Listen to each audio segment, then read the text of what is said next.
Monsieur Ansel Mamoussou, bonjour. Vous êtes secrétaire général de la CSA Bénin. Votre centrale syndicale ainsi que deux autres que sont la CGTB et l'UNSTB ont initié pour ce jour samedi 18 janvier 2021 une cérémonie d'hommage et de soutien aux forces de défense et de sécurité. Dites-nous ce qu'il en est exactement. Est-ce que cette cérémonie d'hommage a eu lieu finalement? Écoutez, cette cérémonie n'a pas eu lieu. Non pas parce que nous n'avons pas voulu l'organiser, mais simplement parce que ce matin, comme c'est devenu l'habitude maintenant dans notre pays, la Bourse du travail a été prise d'assaut par une horde de policiers armés jusqu'aux dents qui ont empêché les citoyens qui ont fait répondre à notre appel d'accéder à la Bourse du travail. Donc personne ne pouvait entrer et personne ne pouvait en sortir. Ils sont même entrés dans la cour de la Bourse du travail. Et n'eût été notre opposition, ils auraient vandalisé le dispositif que nous avons mis en place pour cette cérémonie. Je dois rappeler que c'est une cérémonie que nous avons programmée pour rendre hommage aux forces de sécurité et de défense, pour leur dire que le peuple est avec elles et pour, disons, solidariser avec le courage qui est le leur, le courage qu'ils utilisent pour défendre notre patrie face au terrorisme, mais également pour, disons, honorer et célébrer ceux qui sont tombés les armes à la main en défendant la patrie. Et ça, toute notre communication pour annoncer l'événement a bien précisé quels étaient les objectifs, qu'il s'agissait pour nous de saisir cette occasion pour, disons, montrer aux forces de l'ordre que le peuple est uni derrière elles et qu'elles peuvent compter sur nous. Mais également, c'était une occasion pour nous de dire à toutes les forces sociales du Bénin, à toutes les forces politiques, à tous les citoyens, de considérer que nous sommes dans une situation difficile et que pour cela, on a besoin de réaliser l'unité des fils et des filles du pays pour pouvoir montrer à l'ennemi qui nous attaque du dehors que nous sommes unis et que nous sommes prêts à combattre pour la patrie, à faire les efforts qu'il faut pour disons, juguler cette menace terroriste qui pèse sur nous depuis plusieurs années. Donc, c'était ça. Et malheureusement, voilà, encore une fois, l'ordre est venu d'en haut, on ne sait pas d'où, ou parce que le policier qui nous a, à qui nous avons parlé, celui qui était à la tête du contingent, a dit qu'il a reçu des ordres. De qui a-t-il reçu les ordres? On n'a pas eu la précision. Mais on suppose que ça doit être le préfet, ça doit être le gouvernement, ça doit être le chef de l'État, ça doit être le ministre de l'Intérieur, bref. Le gouvernement, dans son ensemble, est resté dans sa posture habituelle de rester sourd à toute mesure et d'aller donc de dérive en dérive. C'est vrai, nous avons assisté ce matin à un fort détachement de la police républicaine aux alentours et dans l'enceinte de la Bourse du travail de Cotonou. Dites-nous concrètement que vous reprochent les autorités de ce pays, étant entendu que cette cérémonie était prévue pour rendre un hommage et exprimer un soutien aux forces de défense et de sécurité, en tout cas aux éléments de l'armée qui sont tombés sur le champ d'honneur. Ce que les autorités nous reprochent, ce que le gouvernement nous reproche par rapport à cette cérémonie, je crois que c'est à eux de répondre. Parce que nous, on a demandé à savoir quel était le motif de l'interdiction de la cérémonie. On n'a pas eu de réponse. Il n'y avait pas de motif officiel, il n'y avait pas de donneur d'ordre officiel. Toujours est-il que le constat, c'est que les policiers ont fait du policier béninois comme d'habitude. On fait ce qu'on appelle police républicaine chez nous, malheureusement, qui n'a rien de républicain. Donc, des gens qui ont menacé à tour de bras les citoyens qui étaient là, qui ont voulu arracher des téléphones, qui ont menacé donc de vandaliser les haut-parleurs qui étaient posés, de vandaliser même le drapeau du Bénin qui était affiché et étendu. Bref, ce qu'on reproche, nous ne savons pas. Je crois que si on doit se perdre en conjecture, on va dire qu'on nous reproche, nous, de nous soucier de nos forces de l'ordre. On nous reproche de nous soucier de nos morts parce que justement, eux, ils ne donnent pas le sentiment qu'ils s'en soucient. Ils ne donnent pas le sentiment que ça les touche. Ils ne donnent pas le sentiment que la question sécuritaire vraiment les préoccupe et que ils doivent faire en sorte que tout le peuple soutienne leur action on a le sentiment que ce qui les gêne, c'est le fait que nous donnions le bon exemple en tant que citoyens face à leur attitude à eux qui n'est pas compréhensible des Béninois et des Béninoises. Alors, nous avons eu ce communiqué signé de vous et de vos deux collègues secrétaires généraux qui invitent les travailleurs à retourner chez eux et à vaquer à leurs occupations. Est-ce une forme de capitulation de la lutte syndicale?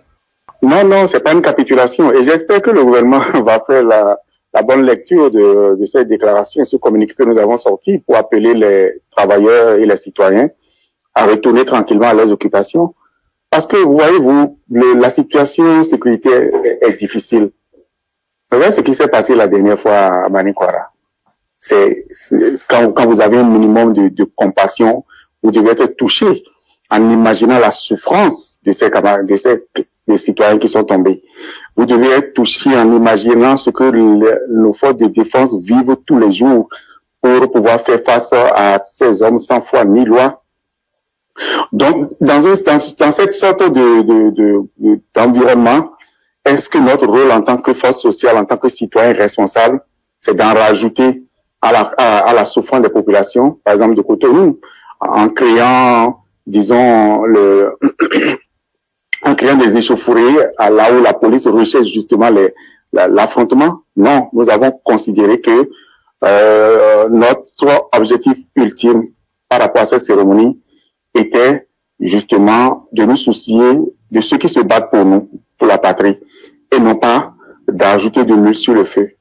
On a eu le sentiment ce matin que ceux qui ont interdit la manifestation avaient un objectif, c'était donc peut-être de créer, justement, de nous pousser à créer la violence, à créer les échauffourées, et peut-être à en profiter pour atteindre d'autres objectifs que nous ne savons pas. Nous ne sommes pas dans leurs agendas. Et non, notre agenda à nous, en tout cas, n'est pas un agenda de violence ou d'échauffourée. C'était pas une revendication. C'était pas une revendication syndicale. C'est une activité citoyenne. Et donc, de ce point de vue, nous avons plutôt voulu être responsables. On dit aux gens, rentrez chez vous, nous prenons acte, mais la lutte continue. Si vous lisez la déclaration, vous comprendrez que la lutte continue pour nous. Dans tous les cas, vous savez très bien que aujourd'hui, nous avons montré en tant que syndicat que nous sommes debout. Nous sommes debout contre tout ce qui peut nous empêcher de nous exprimer et d'exercer notre liberté en tant que citoyens, et que nul ne peut nous enlever ce droit-là, quel qu'il soit. Quelle que soit la manière dont il est venu au pouvoir, qu'est-ce que la manière dont la gouvernance se déroule, on ne peut pas venir nous enlever ce droit-là. Et donc, nous sommes prêts à défendre ce droit. Et vous savez que nous le défendons, nous l'avons déjà montré dans le passé. Et nous continuerons. Dans tous les cas, nous allons nous retrouver dès demain ou lundi matin pour décider donc de la suite à donner à cet énième comportement inapproprié donc de ceux qui nous dirigent. Donc ça ne restera pas puni. Parce que l'acte qui a été posé est un acte suffisamment grave et nous l'avons souligné dans notre déclaration pour dire que nous ne le laisserons pas faire. Seul notre engagement aux côtés des travailleurs pour faire en sorte que l'héritage qui est le nôtre en termes de démocratie et de liberté ne soit pas galvaudé et explosé par des gens qui en profitent et qui en ont profité et qui continuent d'en profiter. Donc, c'est pas de la capitulation et j'espère que les gens ne vont pas, faire preuve de leur triomphalisme habituel indécent et considérer que ils ont gagné. Il y a des batailles qu'il vaut mieux avoir honte d'avoir gagné. Donc cette bataille, s'ils considèrent qu'ils l'ont gagnée, je ne voudrais pas être à leur place, mais s'ils étaient à leur place, je ne serais pas fier d'avoir fait ce qui a été fait ce matin à la Bourse du Travail. Qu'est-ce qui, au fond, peut justifier cette militarisation de la Bourse du Travail, étant entendu que la cérémonie était prévue pour rendre hommage aux forces de défense et de sécurité?